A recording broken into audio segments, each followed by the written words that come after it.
¿Qué tal? Muy buenas tardes, bienvenidos a una nueva edición. Actívate al mediodía, hoy sin adornos.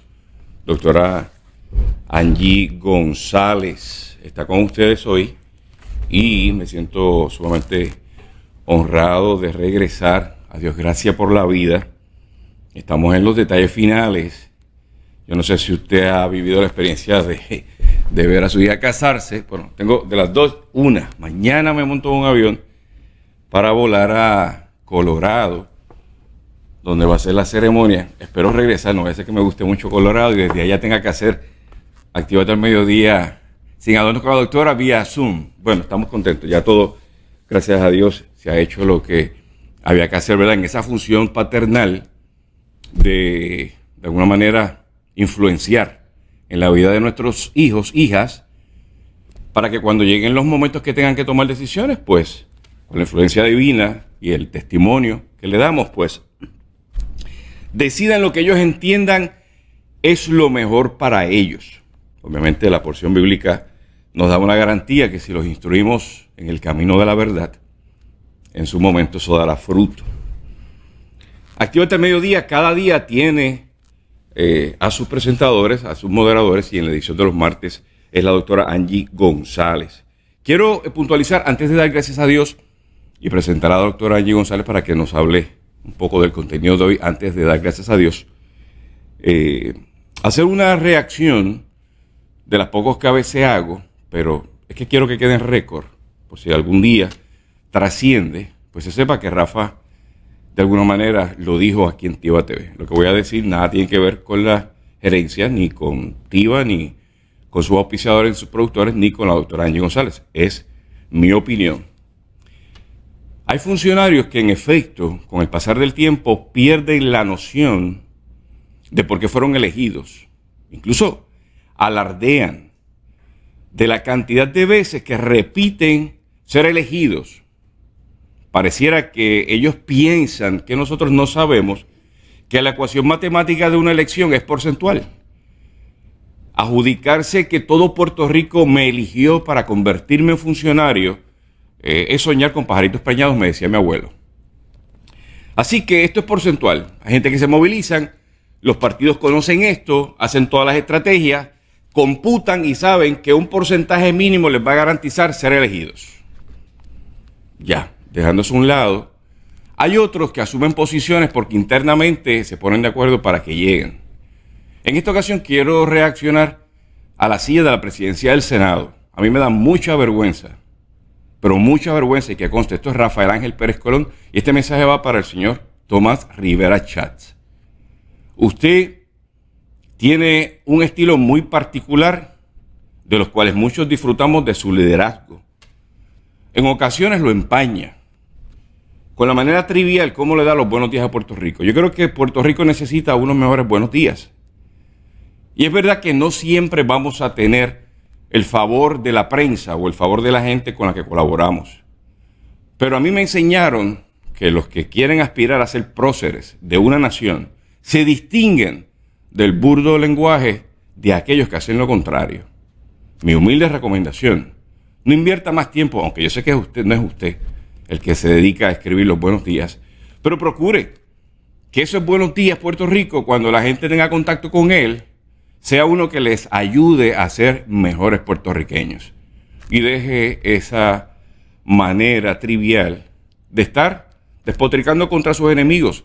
Porque si usted es cristiano, como dice ser, Jesús dijo que amemos a nuestros enemigos y que por causa de la verdad del Evangelio, que se manifiesta fuera del púlpito, vamos a ser perseguidos por eso. Dicho eso, le doy la bienvenida a la doctora Angie González, que no tiene nada que ver con esto. Este es simplemente el espacio de confianza que me permite Tiva TV para expresar cuando veo algunos desenlaces. Creo que la silla del Senado le queda muy grande al señor Tomás Rivera Schatz, esa es mi opinión, y si va a haber alguna repercusión, que sea sobre este hijo de Dios. Doctora, bienvenida, qué bueno verle. Ya va semanitas que no la veía. Saludos, buenas tardes. Oye, no, yo suscribo tu comentario. La realidad es que, oye, si nosotros pretendemos elevar la discusión pública, tenemos que respetarnos de todas las partes. Y creo que el estilo y el tono que el senador Tomás Rivera Schatz ha estado utilizando para atacar a unas personas en particular, yo puedo entender que él no los soporte, que los aborrezca, que eso está bien, tiene derecho a eso. Pero ese tipo de vocabulario y ese tipo de comentarios uno los hace en la sala de su casa con gente de confianza, y ahí uno abre la boca y dice todas las malas palabras que quiere. Pero cuando uno es una figura pública, un funcionario electo del nivel de él, uno no usa los medios para atacar y para faltarle el respeto de la manera que él lo hace. Así que vamos a llamarle el capítulo de hoy de la novela Vergüenza Ajena. Yo creo que es importante y yo hago un llamado a los miembros del Senado a que se pronuncien sobre esto, porque terminan pagando justos por pecadores. Esa persona que utiliza los medios para hablar de manera soez contra quien él quiere es el presidente del Senado. Así que yo creo que sería elegante si el Senado puede levantar una voz de censura sobre esto y puede pedir que no solamente el presidente del Senado, sino cualquier otro miembro del cuerpo legislativo, Cámara y Senado, que se comporten públicamente a la altura de la silla que ellos ocupan. Doctora, hoy su invitada está con nosotros. Háblenos un poquito, adelántanos un poquito de qué va a ser el contenido de hoy en Sin Adornos. Sí, señor. Hoy vamos a hablar del proyecto de libertad religiosa y vamos a hablar también un poquito acerca de la vista de confirmación de la licenciada Janet Parra. Y entonces, pues para eso tengo una invitada hoy y ella es la señora Jennifer López, que está aquí con nosotros y nos acompaña, y pues en unos minutitos pues es vamos. La política, no es la que canta. No. Exacto. Algunos ya pensaron, sí. No. Exacto, y entonces pues en unos minutitos, después de que nos encomendemos a Dios, lo bueno de este programa es que primero nos encomendamos a Dios. Eso es. Y después entonces hablamos. Papá Dios nos da la oportunidad de que nos expresemos y después lo arreglamos con el Padre nuestro. Disfrútelo, buen provecho, y regresamos en breve con la doctora Angie González, que ya está en vivo con nosotros. Padre nuestro que estás en el cielo, santificado sea tu nombre. Venga a nosotros tu reino y hágase tu voluntad, así en la tierra como en el cielo. Danos hoy nuestro pan de cada día. Perdónanos como perdonamos a los que nos ofenden. No nos dejes caer en la tentación y líbranos del mal. No nos dejes caer en la tentación y líbranos del mal.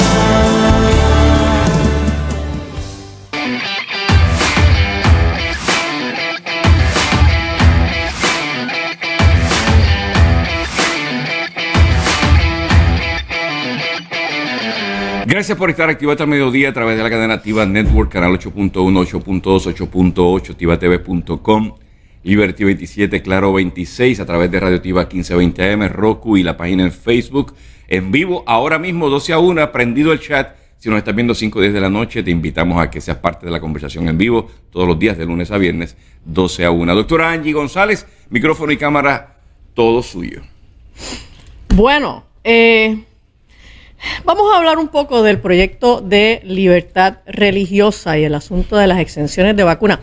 Y yo quiero empezar hablando un poco de las fortalezas del proyecto, porque pues nunca faltan los críticos que rápido empiezan a decirle a uno, cuando uno empieza a presentar las objeciones, las críticas, las quejas sobre el proyecto, pues entonces aparece la gente diciendo, bendito, pero si nos están poniendo en las manos un proyecto que viabiliza que se nos defiendan unos derechos de libertad religiosa, y cómo es que te vas a oponer y cómo es que vas a criticar. Mire, el trámite ordinario de cualquier proyecto de ley, en Cámara o en Senado, es que el senador o el grupo de senadores que somete, que presenta un proyecto, lo presenta precisamente para el debate público, y nunca un proyecto bien trabajado, nunca termina siendo aprobado justo de la misma manera que se presentó.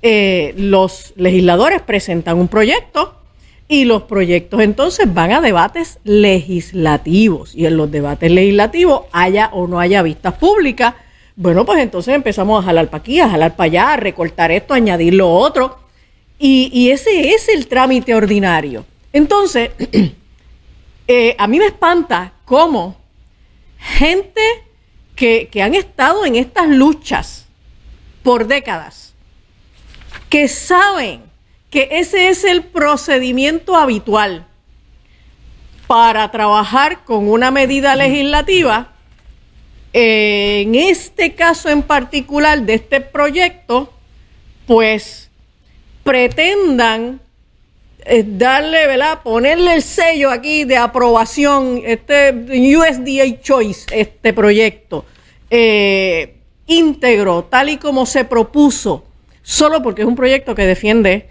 la libertad religiosa, y que critiquen el que uno lo expulgue y lo escudriñe y diga, oye, tú sabes, hay muchas cosas buenas, pero aquí hay algo que tenemos que levantar bandera. Y reconozco que me he sentido hasta que estoy cometiendo un sacrilegio si estoy levantando bandera sobre algo que en el proyecto del Senado número 1 de la autoría de Tomás Rivera Chats, pues yo entiendo que es muy peligroso y que lejos de garantizar libertades, lo que hace es coartar libertades. Así que, oye, pues si nos damos cuenta de eso, pues vamos a discutirlo y vamos a ver de qué manera podemos atender esta situación. Pero primero voy a mencionar, a vuelo de pájaro, y son muchas más que esta, las fortalezas del proyecto. El proyecto no es todo malo. De hecho, creo que sustancialmente el proyecto es muy bueno. ¿Ok? Primero, el proyecto cobija a todo ciudadano. Cuando yo escucho por ahí, por los medios, a los grupos de activistas de diversidad sexual, los grupos LGBT, protestando y quejándose por el proyecto, yo solamente tengo una pregunta que hacerle a la comunidad LGBT. ¿Las personas LGBT no tienen creencias religiosas? O sea, la gente LGBT no tiene creencias religiosas, porque desde donde yo sé, la mayoría de las personas LGBT tienen creencias religiosas, algunos incluso creencias cristianas, otros no. El proyecto no es para proteger el cristianismo, es para proteger las creencias religiosas en general, ¿ok? Y entonces protestar contra este proyecto solo como comunidad LGBT es negar que la mayoría de las personas LGBT tienen creencias religiosas y este proyecto les cobija. Este proyecto les protege. ¿Ok? El proyecto también tiene, entre otras fortalezas, el que destaca que la ofensa que un observador pueda experimentar por el ejercicio de la libertad religiosa de un ciudadano no equivale a coerción. Y para mí esto es importantísimo, probablemente una de las oraciones más importantes que contiene este proyecto. Porque Una de los argumentos que ha ido arrinconando la expresión de la libertad religiosa en Puerto Rico y en Estados Unidos y en Europa es el argumento de la ofensa. Si yo hago alguna expresión de mi creencia religiosa y hay un observador que se siente ofendido por mi expresión, porque yo levanté las manos y alabé a Dios, o porque yo quise empezar una reunión con una oración o lo que sea, y esa persona se ofende, bueno, pues si se ofende, esa ofensa no significa que yo lo estoy coercionando, que yo le estoy imponiendo mi fe. Yo solo estoy haciendo el ejercicio de mi fe. Y si a esa persona le desagrada esta expresión de mi fe, pues lo único que tiene que hacer es levantarse y moverse. O sea, hay planeta para todo el mundo, ¿ok? O sea, es cuestión de que, pues si por ejemplo es en una reunión y yo decido que voy a empezar la reunión con una oración, pues es cuestión de que la persona diga, mira, con tu permiso yo me voy a levantar y voy a salir y cuando ustedes terminen la oración, pues por favor me llaman y yo le digo, ok, dale para adelante, ¿ok? Así que esto es bien importante. Este argumento de que no, es que uno no puede decir ni gloria a Dios porque es que la gente se ofende. Uno no puede decir un Dios te bendiga porque es que la gente se ofende y entonces te acusan de que tú le estás imponiendo tu fe. No, eso no es una imposición de mi fe, ese es mi ejercicio de mi fe. Y si tú sientes que hay algún acto ofensivo con el ejercicio de mi fe, pues solamente mira para el lado para que no veas que yo me levanté mis manitas al cielo y estoy cantando un corito, ¿ok? El proyecto también dice que los ciudadanos no renuncian a su derecho a la libertad de expresión por sinceras creencias religiosas por el hecho de estar en una profesión regulada y licenciada por el gobierno. Esto es importantísimo. A los profesionales, y esto pasa mucho en mi profesión, en los profesionales de la salud mental, desde que estamos en la universidad nos empiezan a atosigar el argumento de que usted no puede hacer ningún comentario religioso, usted no puede hablar de Dios, usted no puede decir nada que tenga un contenido religioso. Eso es algo que ya se ha definido en el tribunal de los Estados Unidos, así que sí, un profesional no pierde su derecho a la libre expresión y su derecho a expresar sus creencias, sus genuinas creencias religiosas, porque tenga una profesión que es regulada por el Estado y puede hacer sus expresiones dentro y fuera del espacio de su ejercicio profesional. ¿Ok?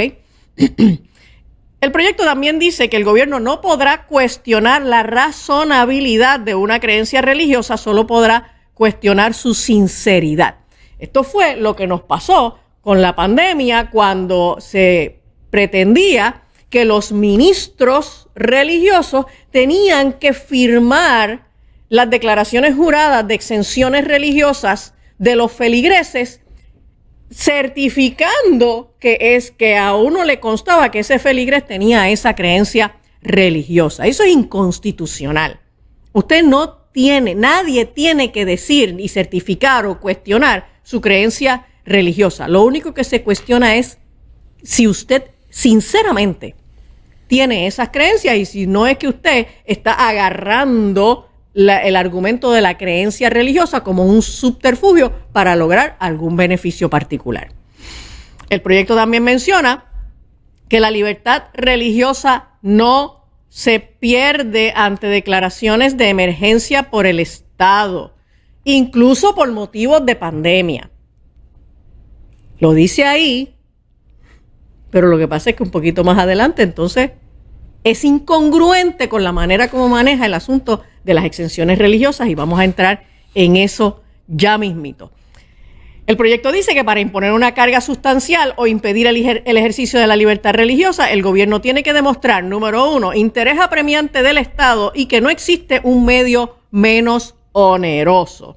Y prohíbe el discrimen religioso en las escuelas y en los hospitales. Y esto es fantástico, porque por los últimos años, los ministros, los creyentes en particular, hemos estado encontrando dificultad para entrar a un hospital, para entrar a un centro de cuidado de envejecientes, para llevar allí el servicio religioso que las personas que están ingresadas en estas instituciones de salud necesitan. Y por demás, llevamos décadas impedidos de entrar en las escuelas de este país a llevar un mensaje religioso, pero personas que persiguen otras ideologías, otras creencias, pues ellos pueden entrar, ellos pueden dar conferencias, a ellos se les entregan los salones y los equipos audiovisuales y todo el recurso de la escuela se pone a su disposición porque ellos sí pueden, pero los religiosos no pueden, ¿ok? Así que el proyecto tiene también esta fortaleza. Ahora, a pesar de que el proyecto menciona que la libertad religiosa no se pierde ante declaraciones de emergencia por el Estado, incluso por motivos de pandemia, el proyecto entonces dice que las exenciones religiosas podrán ser dejadas sin efecto mediante una orden administrativa del secretario de Salud cuando declare una epidemia y que los estudiantes no vacunados tendrán que estudiar desde las casas a menos que la educación a distancia no sea una opción por condiciones de diversidad funcional. No es ni siquiera por condición de que el estudiante no tiene internet en la casa, no tiene computadora en la casa. Oiga, en Puerto Rico no hay señal en todas partes, ¿ok? Y entonces, aquí es donde tenemos que entrar en esta discusión. Bienvenida, Jennifer. Quiero escucharte a ti primero. Gracias, Angie. Pues mira, como bien menciona, es un proyecto que tiene muchas cosas a favor, ¿verdad?, del pueblo y de la comunidad religiosa. Pero, como todo proyecto, como bien mencionaste, hay que escudriñarlo. No todo es absoluto, no todo puede ser perfecto dentro del ejercicio de la ley. Y cuando empiezan estas vistas, recuerdo que me envían el enlace y estaba un poco ocupada, no podía estar de lleno. Pero de momento empiezan a llegar los mensajes de ciudadanos, no ¿verdad?, de analistas ni de ciudadanos. Jenny, mira lo que está pasando aquí con la exención religiosa, con los niños. Mira lo que está pasando, Jenny. Y yo pues tomé mi tiempo. Cuando entonces veo, ¿verdad?, en detalle, me doy cuenta y digo, pero caray, ¿y qué pasó aquí? Verdaderamente, o sea, la experiencia que tuvimos no bastó para darse cuenta, o sea, de que las personas que se supone que estén protegiendo estos derechos, específicamente los conservadores y los líderes religiosos, se dieran cuenta de que esto era discriminatorio. Después de haber pasado esa experiencia con nuestros niños, o sea, padres que tenían que llevar a los niños no vacunados y hacerse pruebas semanales. Una vez se le dio la oportunidad de volver a la escuela. O sea, esa experiencia no bastó para entonces uno decir, volvemos otra vez a la marcha, volvemos otra vez a la carga. Y fueron ciudadanos. No, como digo, no personas que estaban viendo las vistas en ese momento y dijeron, esto todo el mundo, estos líderes están todos apoyando, diciendo que sí, no están viendo esta violación, esta falta aquí, que están a tiempo de enmendar y que están en esa lucha. Pero comenzamos también entonces en esta lucha de qué es más conservador, de qué es más religioso, como estabas diciendo. Y no podemos perder ese punto que ha pasado bajo el radar. No podemos perder de vista ese punto por los que muchos sufrimos, muchos luchamos.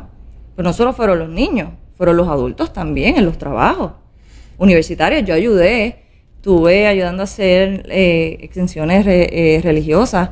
Yo tenía familia que llegaban, papás que llegaban con estudiantes de primer año saliendo de la escuela superior y me llegaban temblando con los papeles. ¿Esto me va a funcionar? Verdaderamente, ¿esto funciona? Con miedo, o sea, temeroso. Y ahora estamos hablando de que la ley, de que el proyecto o que esta ley legaliza básicamente ese discrimen y esa segregación que se tuvo en ese momento, y que los logros que se estuvieron en el caminar y en la lucha de esto, pues simplemente porque hay unos puntos que favorecen el proyecto, hay otros que hay que dejarlo. Déjame hacer un comentario sobre ese particular, porque yo viví la pandemia desde mi función como pastora, ¿ok? Y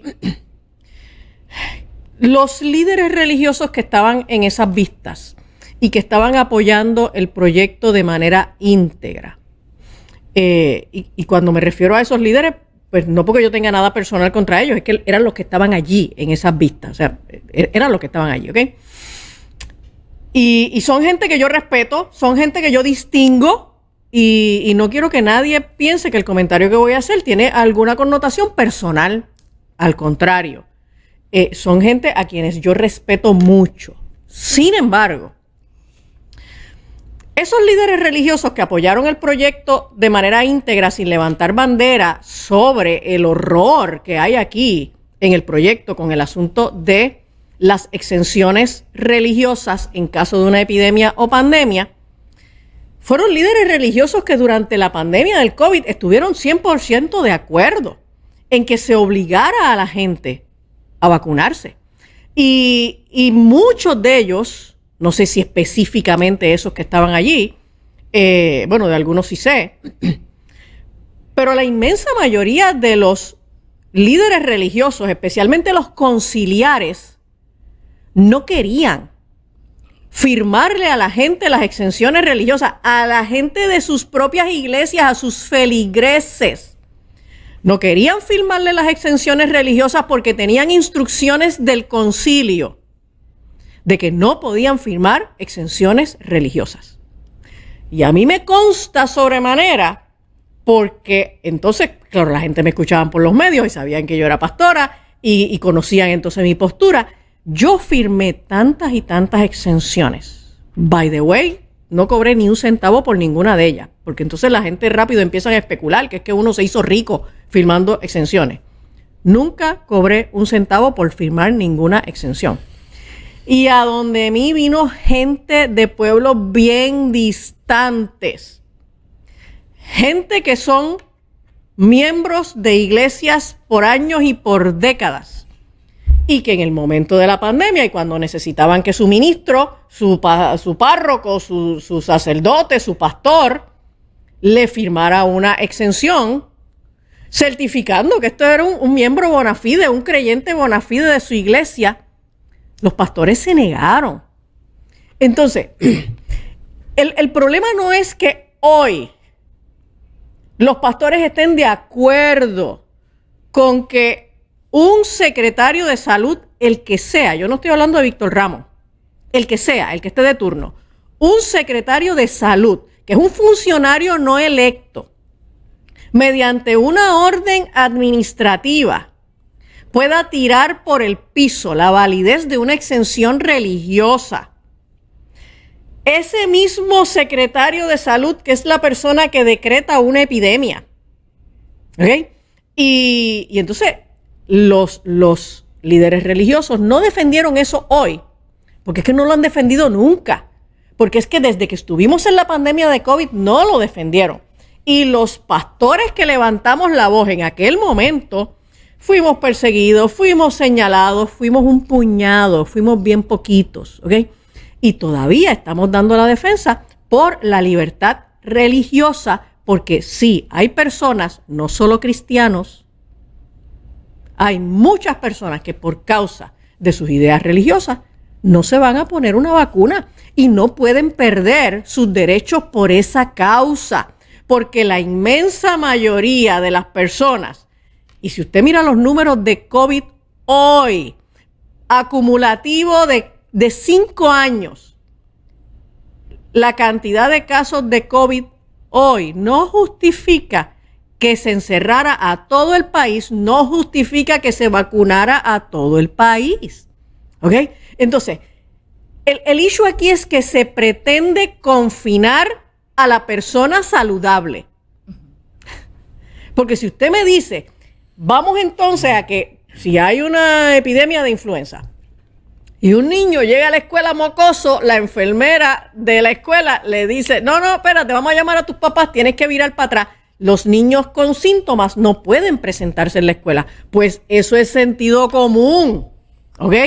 Una persona con síntomas no puede presentarse en su lugar de trabajo. Eso es sentido común. Pero ¿cómo es que vamos a violentar el derecho de una persona saludable porque no se quiere vacunar en medio de una epidemia? ¿Ok? Pues ¿sabes qué? Estás violentando el derecho de esa persona. Esa persona no está enferma y esa persona tiene unas sinceras creencias religiosas que le impiden ponerse las vacunas. ¿Ok?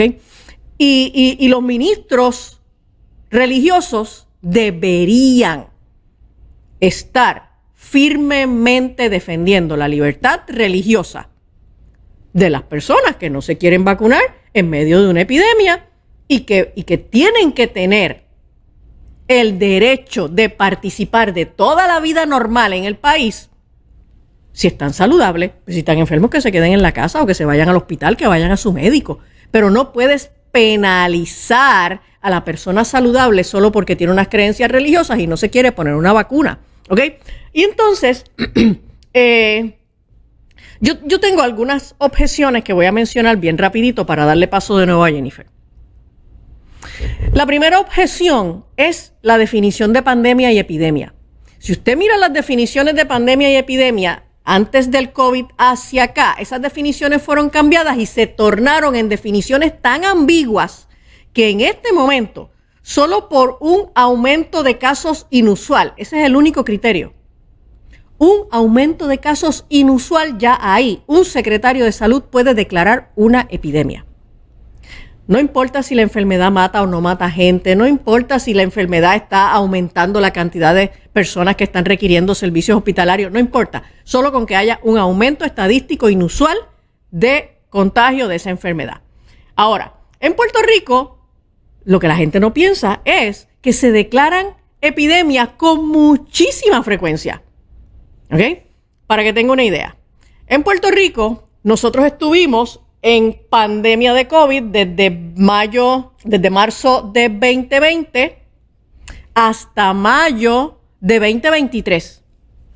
Y ya en noviembre de 2023, 6 meses después, el secretario de Salud, en aquel momento Carlos Mellado, ya estaba declarando una epidemia de influenza que duró 4 meses.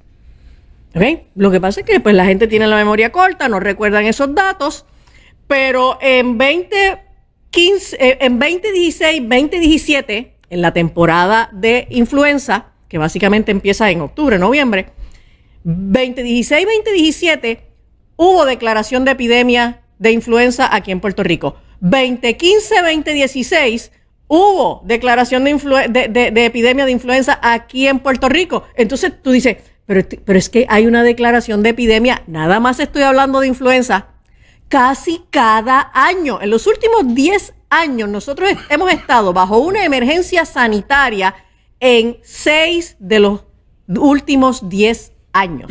Y entonces tú vas a pretender que los niños estén fuera de la escuela en un modelo de aprendizaje autodidáctico.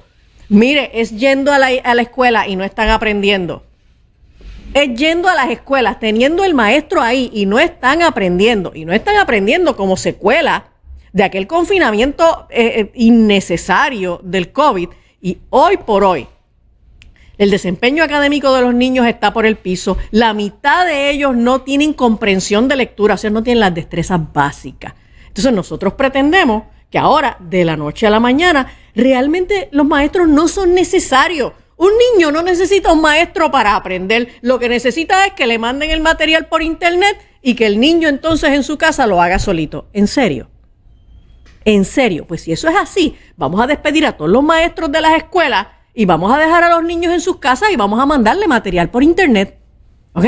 Sí, la medida es discriminatoria. Es discriminatoria contra todos los niños que ellos o sus padres entiendan que por sus sinceras creencias religiosas no se van a poner una vacuna. Y en la moda desde el COVID para acá es que el único modelo de prevención de enfermedades en Puerto Rico son las vacunas. ¿Ok? La educación a distancia no funciona. El rezago académico que nosotros hemos estado acumulando es impresionante gracias a la pandemia de COVID. El proyecto establece una categoría de ciudadanos discriminados y segregados. Y el nombre es los no vacunados. ¿Ok? Lo único que falta es que nos pongan aquí en el brazo una bandita que diga no vacunados. ¿Ok? Y entonces esto es algo a lo que nosotros tenemos que dar batalla. Cuando digo nosotros, los líderes religiosos, los creyentes, porque esto es un proyecto de libertad religiosa. Jennifer. Mira, Angie, pues, como dice, el carné ahora de vacunados, en vez de vacunados, lo vamos a tener que llevar los no vacunados. Exacto. Yo tengo que añadir un punto a esto de tú mencionaste los líderes conciliares. Yo en mi caso soy católica y dentro de la Iglesia Católica pues siempre ha existido la objeción de conciencia. Siempre estas exenciones existían para, ¿verdad? La ley 25 dejaba ese paso a que un sacerdote pudiera firmar esa declaración de exención por objeción de conciencia. Y nos pasó también dentro de la iglesia, o sea, una segregación y un discrimen bien fuerte por las expresiones podemos decir, del Papa. Pero la gente se olvidaba que dentro de eso hizo un documento de la doctrina de la fe que en numeral 5 se hablaba de la objeción de conciencia. Y por algún motivo o razón, no voy a decir vamos a ponerle por desconocimiento, la gente se enfocaba en los 4 primeros y no en esa objeción de conciencia. Y a mí me tocó en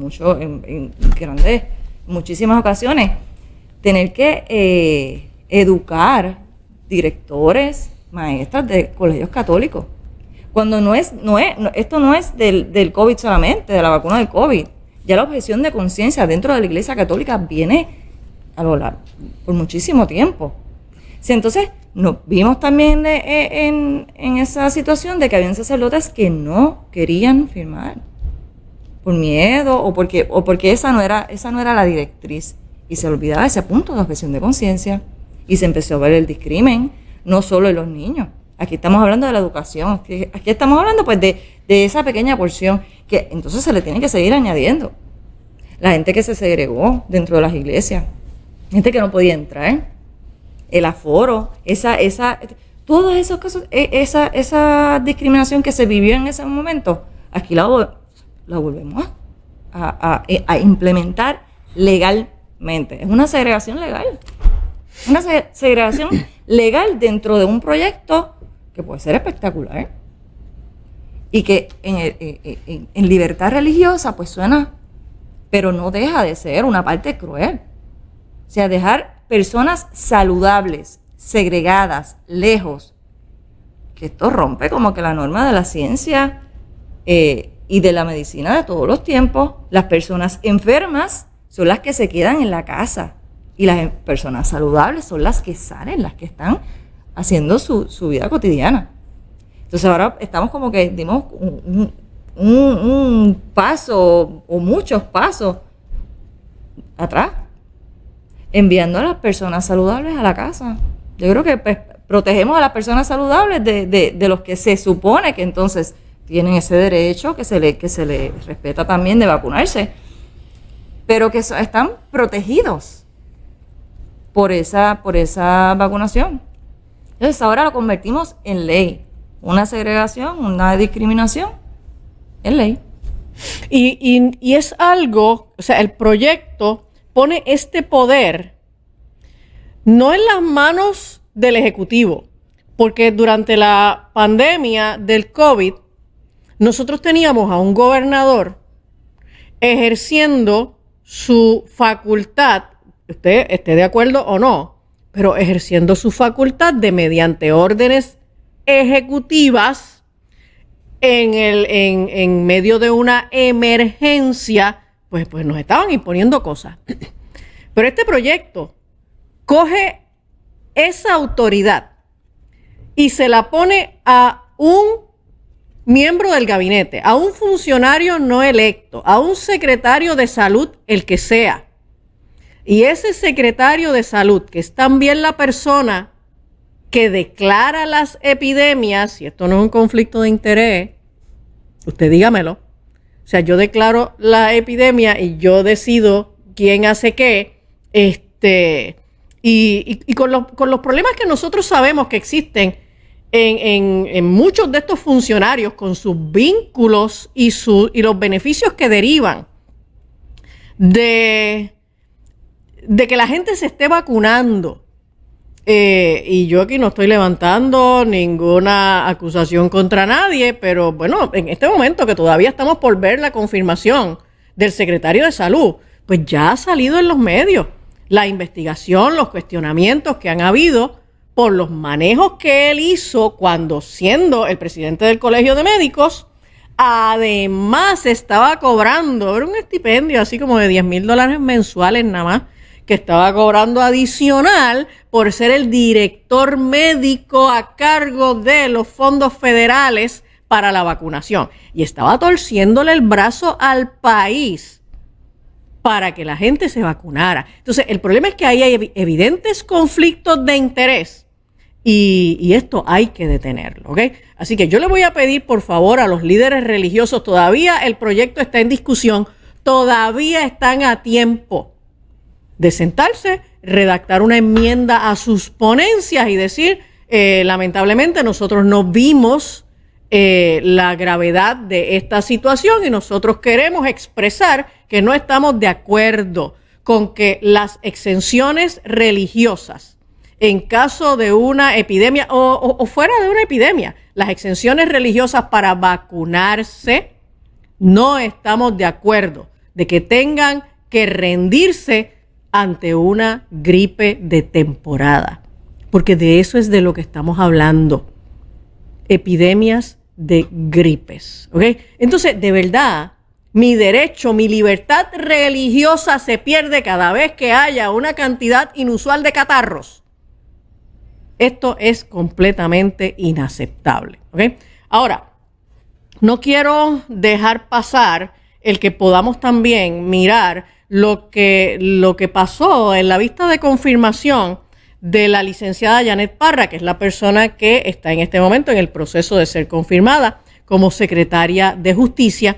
Y en la vista de confirmación, digo, obviamente como secretaria de Justicia hay un montón de preguntas que hacerle y hay un montón de temas de interés, pero el tema de mi interés en este momento y que quiero discutir en el contexto del interés conservador y el interés religioso, es las preguntas que le hizo la senadora Joan Rodríguez Bebe a la licenciada Janet Parra cuando le hizo cuestionamientos acerca del aborto y específicamente sobre el caso de Pueblo versus Duarte y si ella entendía que una vez derogado la decisión del Supremo Federal en el caso de Roe versus Wade, si ella entendía que ahora la directriz de Pueblo versus Duarte también quedaba sin efecto. Y Janet Parra dijo que sí.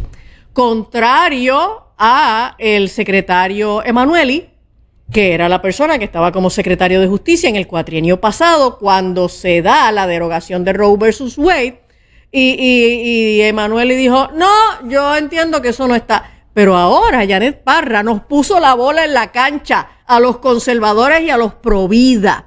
Y la pregunta es, ¿qué vamos a hacer con eso? Jennifer. Esa es la gran lucha de ahora, ¿verdad? De los pro vida. Ya no tenemos excusa.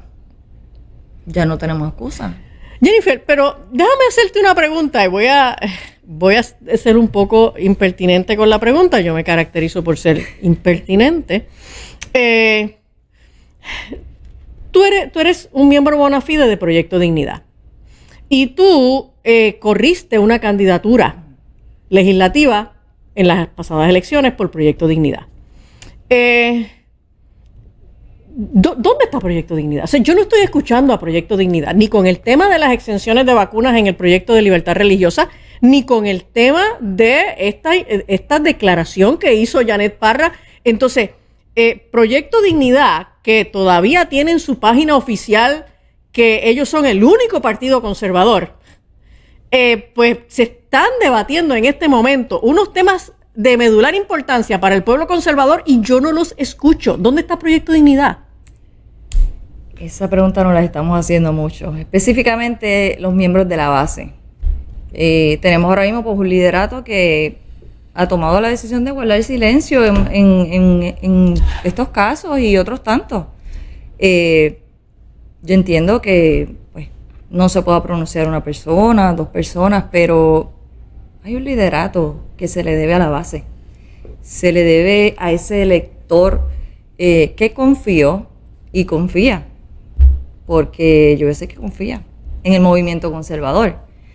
Y aquí, lamentablemente, se ha optado por el silencio en todos estos casos. Libertad religiosa y en otras controversias que se han dado. ¿Cuál es la estrategia del silencio? Pues yo entiendo que es momento de enmendar y de corregir esos errores. Esto puede pasar en todos los partidos, ¿verdad? Que más, ¿verdad? Cuando son emergentes y se están reestructurando. No es una cosa que sea, pero en estas causas específicas, que son las que nos definen, el silencio no puede ser opción, Angie. No puede ser opción.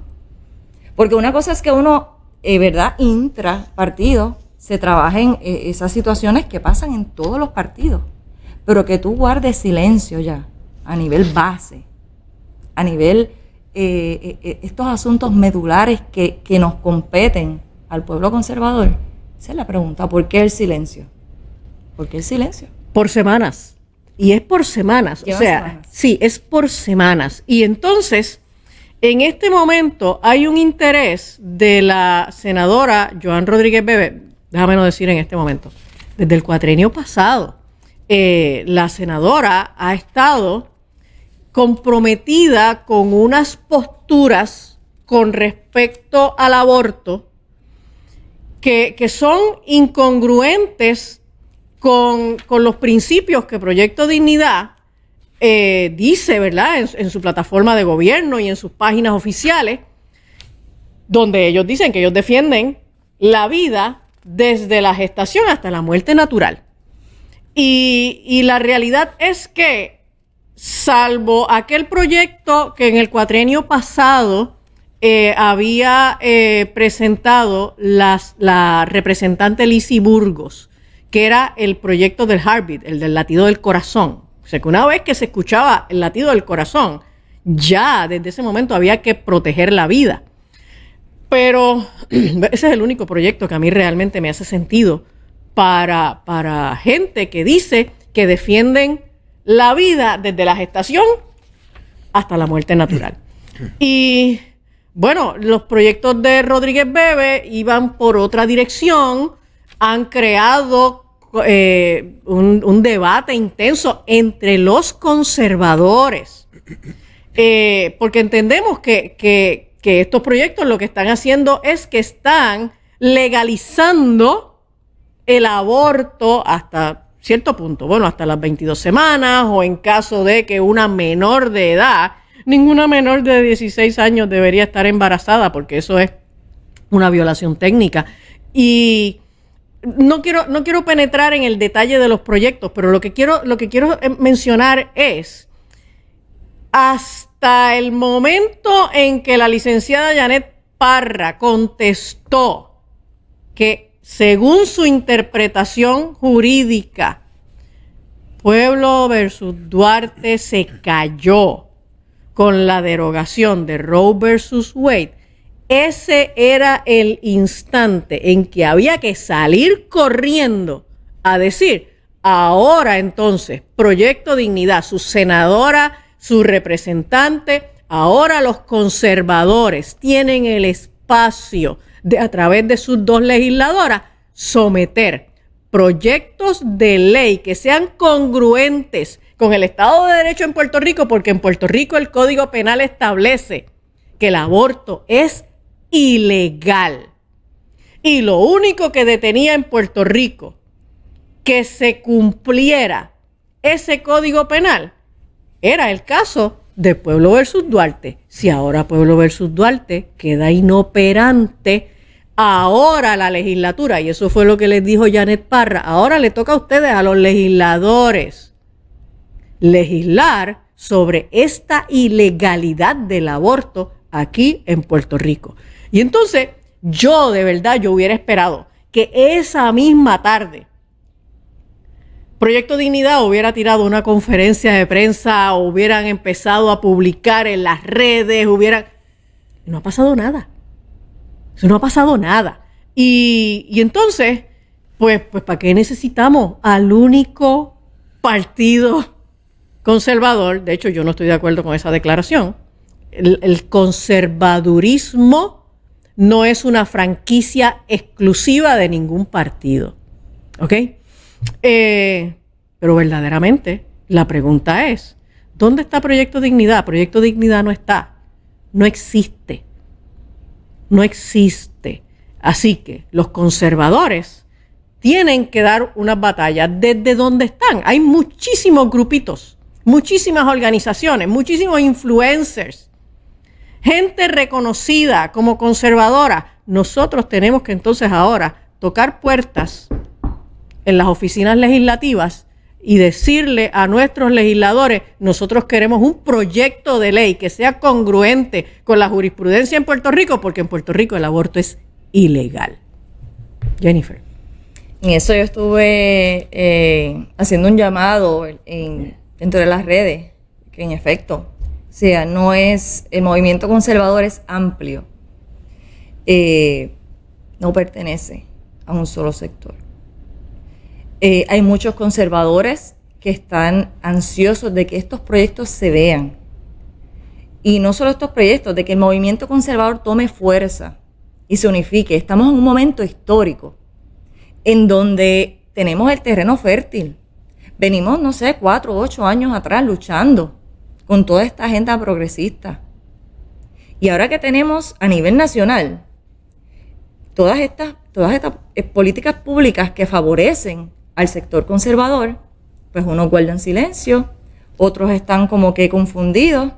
Pero yo le digo que no, que este es el momento de tomar y asumir verdadera postura conservadora, de que aquel que se dice pro vida no esté usando la retórica política, la retórica abortista, porque he notado eso en muchos cristianos confundidos. O sea, ahora ya no hay excusa, ahora es hacer valer el código. Las abortistas que reten el código. Ya nosotros por derecho tenemos a favor de la vida todos los proyectos que se tengan que hacer a favor de, y no se tienen que hacer ya, o sea, ya está dicho, o sea, ya se derogó Roe, y ahora es el momento de actuar verdaderamente conforme a lo que somos, a favor de la vida, y dejar de estar usando términos medios, dándole matices a lo que es matar bebé. Este proyecto 297 no protege nada. ¿Qué protege nada? No protege la vida. No protege la vida de ese bebé. Sí, hay que tener, o sea, y si no, valida que una clínica pueda tener ese poder sobre esas niñas para abortar cuando son niñas, no son mujeres, son niñas, y estos procesos se deben de dar en un hospital, con un pediatra, con un ginecólogo, bajo ¿verdad? Esas especificaciones. Así que lejos de este proyecto proteger la vida o proteger las menores, está muy lejos de eso. El 297 en particular. Porque aquí estamos hablando, como decías ahorita, de violaciones técnicas. Y de una violación, aquí lo que se tiene que entonces activar es delitos sexuales, la policía de Puerto Rico, el departamento de la familia. Es bien vago. Para mí no debería existir. Debería de reformarse completo o recibir una gran cantidad de enmiendas, porque tiene una gran cantidad de errores que pues no, aquí no daría tiempo, ¿verdad?, para poder ir punto por punto. Pero es momento ya de definición, de asumir posturas, no de ir a medias ni tener matices. Los libertarios o la izquierda, como les quieran llamar, no van con matices. Siempre he dicho, un paso que damos nosotros los conservadores para atrás es una puerta que se le abre a ellos para que sigan su camino. Sí, yo le invito a que todas esas personas que se sienten identificadas con el movimiento conservador se paren en la brecha, caminen, asuman postura, usen los mecanismos que la ley nos da. También porque nosotros podemos someter el proyecto. Si hay un silencio de ese vehículo que se utilizó a nivel, ¿verdad?, franquicia o a nivel político, si hay un silencio que no se está pronunciando, que esto, como dice, era para estar con bombos y platillos y estar celebrando que verdaderamente tenemos personas que están alineadas y que hay una supuesta legislatura ahora en mayoría que es conservadora, pues nosotros teníamos que estar agarrándonos de eso. Pero si el silencio esa es la opción, pues los ciudadanos, nosotros comunes, podemos asumir esa postura conservadora para seguir luchando por todas estas causas, específicamente la vida. Correcto. Según mi mejor entender, en este momento Proyecto Dignidad ni le está sirviendo a su base ni le está sirviendo al pueblo conservador. Entre las políticas federales y algunas cosas que están pasando aquí en Puerto Rico, específicamente con este asunto del aborto, la vida nos está poniendo en nuestra cancha, nos están poniendo en la mano a adelantar las causas por las que nosotros hemos estado luchando por tantos años. Y entonces el vehículo político que supuestamente se levantó para eso está desaparecido. Así que me uno a las palabras de Jennifer. Creo que es importante que los conservadores nos activemos. Usted no necesita de un partido para lograr adelantar unas causas, ¿ok? De hecho, nosotros hemos adelantado muchísimas causas, pero muchísimas causas, desde mucho antes de que Proyecto Dignidad existiera, ¿ok? Y las logramos con gobiernos populares y con gobiernos PNP. Así que actívese. Si usted es un verdadero conservador, no se calle. Jennifer, te doy las gracias por haber estado aquí. Una última palabra. Si quería hacer también una aclaración, ¿verdad? Antes de que me caiga, aunque eso va a llegar. Te van a caer, sí, te van a caer, olvídate. Pero que esto no tiene que ver, ¿verdad?, con tirarle a nadie, ¿verdad? Yo sé que el partido tiene excelentes líderes, maravillosos. Y como de una vez, si a tu puerta tocó un líder, ¿verdad?, en tu pueblo, y te abrió el corazón, oye, créele, porque hay hay una base. Hay buenos líderes. Esa base. Eso es correcto. Es lo que se está pidiendo. Si el liderato está guardando silencio, pues esa es su decisión.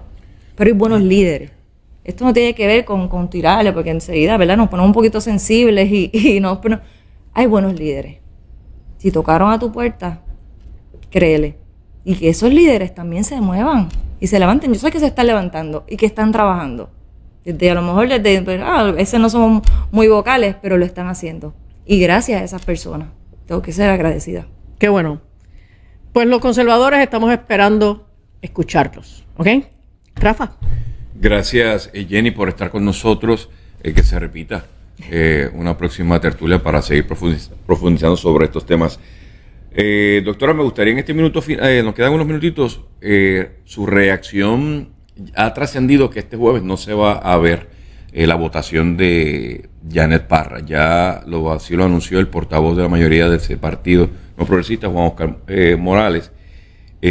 Muy probable que vayan a darle espacio para que se puedan discutir otros asuntos sensibles relacionados con acciones de ellas cuando estuvo involucrada en el Departamento de Justicia. Desde su óptica, ¿usted considera que esta es la mujer más apropiada para poder defender estos derechos de los que estamos hablando aquí y exponiendo? Definitivamente. Yo creo que el nombramiento de Janet Parra es bueno, nos conviene a los conservadores. Así que, bueno, yo espero en Dios que sí, que se pueda dar. Muy bien. Vamos a cerrar con broche de oro. Usted tiene información importante para darle a nuestro público. Si desean consejería pastoral, psicológica, ¿dónde pueden hacer contacto? Nos consiguen dejándonos un mensajito en el 787-613-5908, 613-5908. Si usted está buscando una iglesia donde congregarse, nos consiguen en Bayamón, en la Avenida Los Millones, Iglesia de Jesucristo, Palabra y Fe, y nos consiguen a través de las redes como Angie González Sin Adornos. Nos volvemos a ver y escuchar en 7 días. Jenny, ¿cómo la gente puede hacer contacto contigo? Bueno, igual en las redes sociales estoy como Jenny López también, ya se ha hecho un poquito. Ya eres famosa. Sí, ya, aparte del Jennifer López, ¿verdad? Que me tenía marcada, pues como Jenny López me puede conseguir en Facebook, que es donde ahora mismo estoy más Excelente. pública. Y ahí está todo, me pueden escribir, Buenísimo. hasta mi número de teléfono está ahí también público. Gracias por estar con nosotros. A las 2 de la tarde yo regreso con la licenciada Adalona Enríquez, edición contundente, pero antes quiero cerrar con broche de oro lo que dijo en su ocasión Martín Lutero. Una mentira es como una bola de nieve. Cuanto más rueda, más grande se vuelve. Muy sensato la expresión de Martín Lutero. Gracias por la sintonía. Manténgase conectado a la programación de TIVA Network. Nos vemos a las 2 de la tarde aquí en vivo y en directo.